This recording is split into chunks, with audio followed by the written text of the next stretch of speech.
paz do Senhor, voltamos aqui agora com leitura comentada e hoje estou aqui juntamente da minha mãe. A paz do Senhor a todos, né? Como a Gisele disse, estamos de volta agora com leituras comentadas. Ontem nós já fizemos a introdução do livro de Mateus, iremos começar pelo Novo Testamento. Ontem nós fizemos somente a introdução e hoje estaremos lendo e comentando o capítulo 1. Capítulo 1 de Mateus. A genealogia de Jesus Cristo. Livro da geração de Jesus Cristo, filho de Davi, filho de Abraão. Abraão gerou a Isaque, e Isaque gerou a Jacó, e Jacó gerou a Judá e a seus irmãos. E Judá gerou a Tamar, a Pérez e a Zerá. E Pérez gerou a Esrom, e Esrom gerou a Arão.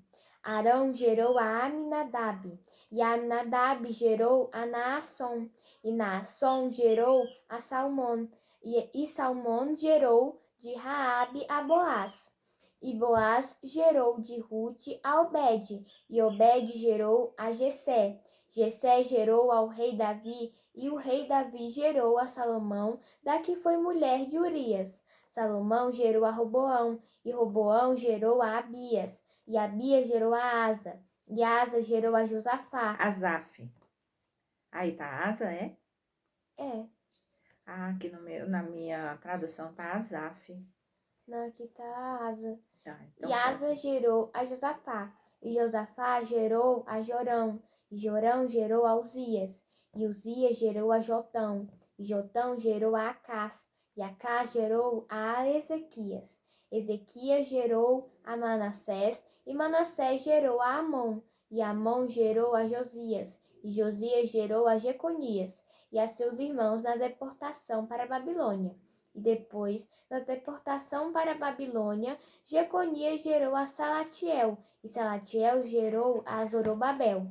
E Zorobabel gerou a Abiúde, e Abiúde gerou a Eliaquim, Eliaquim gerou a Azó, e Azó gerou a Sadoc, Sadoc gerou a Aquim, e Aquim gerou a Eliúde, e Eliúde gerou a Eleazar, e Eleazar gerou a Matã, e Matã gerou a Jacó.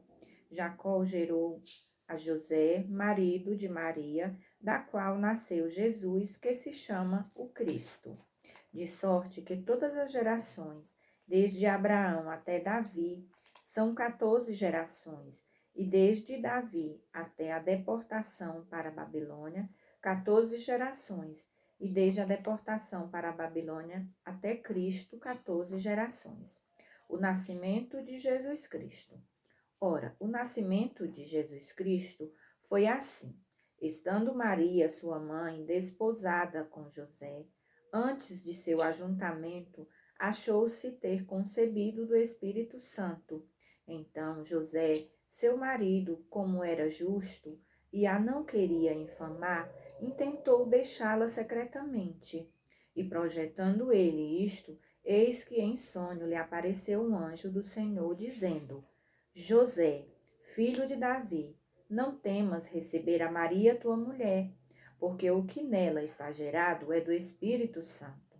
E dará à luz um filho, e chamarás o seu nome Jesus, porque ele salvará o seu povo dos seus pecados.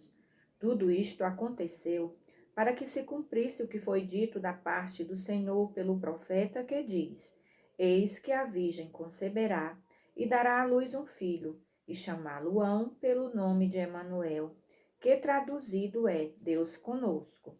E José, despertando do sonho, fez como o anjo do Senhor lhe ordenara, e recebeu a sua mulher.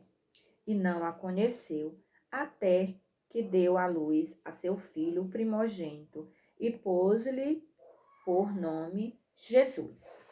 Então, somente o primeiro capítulo, né? Agora a gente vai trazer alguns comentários desse primeiro capítulo para melhor entendimento, né? Gisele. A genealogia de Cristo. Um breve resumo do capítulo 1 Versículo. do versículo 1 ao 17. Esta linhagem de Abraão a Jesus, através dos reis da casa de Davi, tem a intenção explícita de apresentar os direitos de Jesus ao trono de Davi, ainda que o trono estivesse vago por quase 6 séculos. Ninguém poderia esperar a devida consideração dos judeus para com o Messias se ele não pudesse provar sua ascendência real. Apresenta outra genealogia, aparentemente a de Maria, para mostrar a verdadeira ascendência consanguínea de Jesus, que também era da família de Davi. Versículo 1. O livro da genealogia. Uma expressão hebraica variadamente compreendida como sendo o título de todo o Evangelho de Mateus, dos 2 primeiros capítulos, ou dos 17 primeiros versículos. Uma expressão semelhante em Gênesis, capítulo 5, versículo 1, é bastante ampla para incluir tanto a genealogia como a narrativa entretecida. Jesus é o nome histórico. Cristo, o equivalente ao Messias hebraico, o ungido, é o título do seu ofício. Os dois nomes não foram geralmente usados como nome próprio até depois da ascensão. Filho de Davi, filho de Abraão, relaciona Jesus com as promessas messiânicas. Versículo 2. A lista começa com Abraão, o pai da raça, a qual Mateus escrevia particularmente. No caso, os judeus, né? E o primeiro a receber a promessa messiânica. Judá e seus irmãos, ainda que a linhagem passe por Judá, todos os patriarcas eram herdeiros da promessa messiânica. Versículo 3 ao 6. Tamar. Não se costumava incluir mulheres nas genealogias dos judeus. Mesmo assim, 4 mulheres foram incluídas, ainda que a ascendência fosse através do homem em todos os casos.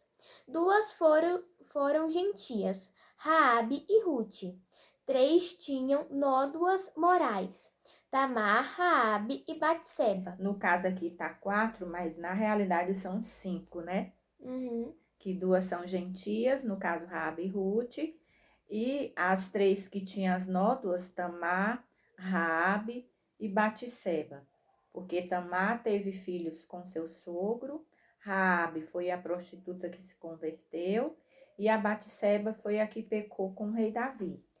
Essa não seria outra evidência da graça de Deus no seu plano de salvar pecadores? A repetição do título Rei Davi destaca o caráter real desta genealogia. Versículo do 7 ao 11.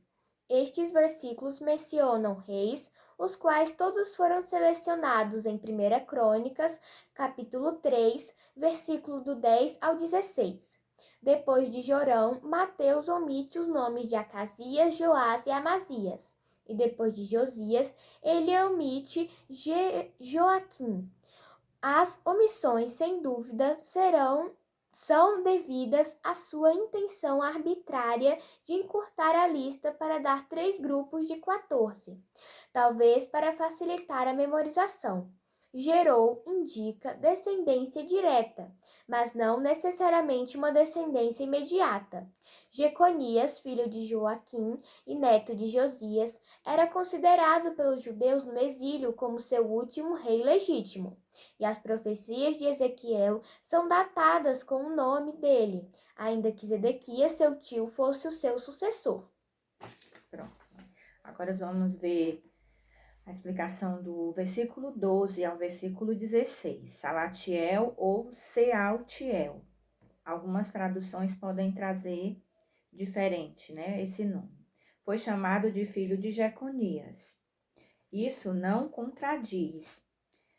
Isso está em 1 Crônicas 3,17, né, quem quiser conferir. Isso não contradiz Jeremias 22, do 28 ao 30. Pois a ausência de filhos refere-se a filhos reinantes. A citação de Salatiel como filho de Neri em Lucas 3:27 seria melhor entender-se como sendo outra pessoa e não resultado de um levirato. Deste ponto, os nomes que não aparecem no Velho Testamento devem ter sido derivados dos registros da família de José. É preciso que haja descendentes da realeza, para a preservação de sua linhagem. De José, não se diz que ele gerou Jesus, uma mudança digna de nota em relação às expressões anteriores, e uma óbvia indicação do nascimento virginal que Mateus explica mais adiante. A forma feminina do pronome qual também omite José de implicação no nascimento de Jesus. Essa genealogia faz dele o pai legal de Cristo, porque era o marido de Maria, mas nada mais, porque Jesus foi gerado do Espírito Santo, né? Todos nós sabemos. O notável texto da versão siríaca do Sinai, José, de quem estava noiva Maria, a Virgem, gerou Jesus. Não pode estar correto e se pretende negar o nascimento virginal. Contradiz-se nos versículos seguintes, ou seja, há uma versão que diz, né, que José gerou a Jesus, mas nós sabemos que não, que Jesus foi gerado pelo próprio Deus, pelo Espírito Santo. O anjo visitou Maria e a partir dali, daquele momento, quando ela disse, eis-me aqui, Senhor, o Espírito Santo gerou nela Jesus. Então, a gente sabe, como o texto, a gente leu no texto, que José, quando ele voltou para Maria, ele não teve nenhum contato com ela até o nascimento de Jesus. Então, quando Maria teve Jesus, ela ainda era virgem. Versículo 17. 14 gerações. Este agrupamento triplo arbitrariamente constituído, como indicam as omissões, né, que já foi falado, deve ser um arranjo de conveniência. Os 3 períodos da história nacional foram incluídos teocracia, né, Deus como centro de tudo. Monarquia, que é a época dos reis, e a hierarquia, que eram os cargos. A computação de Mateus apresenta um problema porque ele só relaciona 41 nomes. Alguns o resolveria contando Davi 2 vezes, finalizando o primeiro grupo e começando o segundo. Parece que o próprio Mateus também o fez, no versículo 17. Né? Outros contam o cativeiro como item da lista. O problema não tem importância por si. O importante é que Jesus, né, no final, Jesus ele é da descendência do rei Davi, né, como predizia já os profetas. Nascimento de Cristo. Do versículo 18 ao 25, as circunstâncias do nascimento são apresentadas do ponto de vista de José e alguns dos detalhes têm de ser formados a partir deles. Versículo 19 e 20, por exemplo. Se ele já estivesse morto quando o ministério de Jesus começou, como muitos pretendem por causa da ausência do nome, as informações que Mateus obteve devem ter vindo dos irmãos de Jesus. Na realidade, não sabemos, né? Porque a Bíblia ela não traz assim os relatos do que aconteceu com José, né? O esposo de Maria, o pai adotivo de Jesus. Alguns dizem que no ministério de Jesus, José já tinha falecido, mas a Bíblia não relata isso. Então, isso não tem muita importância, porque a história principal, ela gira em torno da vida de Jesus. Né? O versículo 18, desposada. Entre os judeus, os votos do casamento se faziam por ocasião do noivado, e sua anulação exigia um divórcio. Ou seja, pelo costume deles, né? Quando eles faziam votos, era como se eles já assinassem um papel de casamento. Então, o afastamento de José implicaria em um divórcio. O costume exigia que houvesse um intervalo, normalmente de 1 ano, antes da noiva passar a residir na casa do seu marido e para que a união física fosse consumada. Durante esse intervalo, Maria achou-se grávida, uma circunstância que costumava ser punida com a morte. Isso está registrado na lei, em Deuteronômio 22, capítulo 22, versículo 23 e 24. Parece que Maria não explicou a sua situação a José, deixando este assunto delicado nas mãos de Deus. Dificilmente poderia esperar que José aceitasse sua história sem que houvesse uma autenticação divina. O 19, versículo 19. Nós podemos crer realmente que Maria confiou em Deus, né? Porque o mesmo Deus que tinha aparecido para ela, né, e tinha realizado nela aquela proeza dela trazer no seu ventre o Salvador do mundo, ele cuidaria de tudo. O versículo 19. Infamar. Em lugar de fazer uma acusação pública de fornicação, com uma possível exigência de pena máxima, José resolveu usar as frouxas leis do divórcio e dar a Maria uma carta de divórcio particular, com a acusação declarada de maneira velada. Resolveu deixá-la significa divórcio, não somente a quebra de um compromisso de casamento, como ele deveria amá-la. Por quê? Porque ele ia deixá-la secretamente, né? Versículo 20. Filho de Davi. Este tratamento que o anjo deu a José, caso Gabriel, está em Lucas 1, 26, é um título principesco, ainda que José se encontrasse em circunstâncias humildes, era herdeiro do trono davídico, que se encontrava vago. A citação do Espírito Santo como agente de concepção de Maria aponta claramente a personalidade distinta deste divino ser e do conhecimento pleno que os judeus comuns tinham dessa pessoa tinham dessa pessoa sem maiores explicações. Os versículos 21. Jesus, né? Provém da expressão hebraica Jeová salva e aponta para o propósito de sua vinda. Seu povo relaciona Jesus às promessas messiânicas feitas a Israel, ainda que a cruz estendesse esta salvação dos pecados também aos gentios. E os versículos 22 e 23, a miraculosa concepção seria o cumprimento de Isaías 7,14. Se houve um outro cumprimento nos dias de Isaías, não se discute nem se sugere. Possivelmente essas palavras foram ditas pelo anjo e assim constituíram um reforço para a fé de José.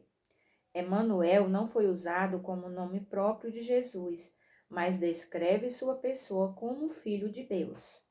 E os versículos 24 e 25, José consumou o período de noivado, levando Maria para viver em sua casa, para que Jesus, por ocasião do seu nascimento, fosse seu filho legítimo e herdeiro do trono. Entretanto, ele não a conheceu sexualmente até o nascimento. Enquanto não indica necessariamente o que aconteceu depois. Entretanto, qualquer um deduz logicamente que seguiu-se o relacionamento normal do casamento, né? Ou seja, só foi consumado o casamento de José e Maria após o nascimento de Jesus. Então, esse primeiro capítulo, né, para resumir, ele fala a importância da genealogia aqui é para saber, né, que Jesus, ele veio de uma linhagem real, né, que é a linhagem do rei Davi. Depois a gente vê a questão do nascimento de Jesus, né, como José, ele deve ter ficado espantado com aquilo, mas como ele amava Maria, ele tentou deixá-la, mas o anjo do Senhor visitou e disse para ele que ele não temesse, né? Aqui nos versículos 21, 22 e 23, o anjo fala com ele e diz que o que está no ventre de Maria foi gerado pelo Espírito Santo por Deus. Então, José entende e recebe Maria. E assim a promessa de Deus se cumpre, né? A promessa que foi feita lá no Antigo Testamento pelos profetas. E nasceu o nosso Salvador, né? Então, que Deus abençoe. Por hoje é esse capítulo. Amanhã estaremos lendo o capítulo 2, né? E fazendo mais comentários. Que Deus abençoe a cada um de vocês que nos acompanham. E agora vamos orar e agradecer ao nosso Deus por tudo que Ele tem feito e principalmente por ter enviado o nosso Salvador. Vamos orar. Vamos orar. Senhor nosso Deus e nosso Pai, muito obrigado, Paizinho, por tudo que o Senhor tem feito por nós. Obrigado, Senhor, por o dia, Senhor, pela providência. Obrigado, Senhor, por tudo.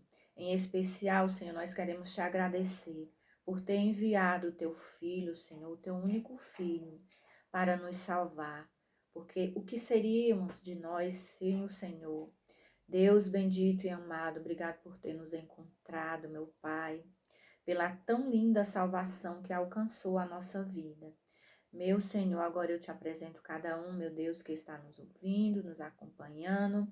Que o Senhor possa abençoar a vida, a família de cada um, Paizinho. Fica conosco, pois tudo nós te pedimos e te agradecemos em nome de Jesus. Amém. A paz do Senhor e até amanhã.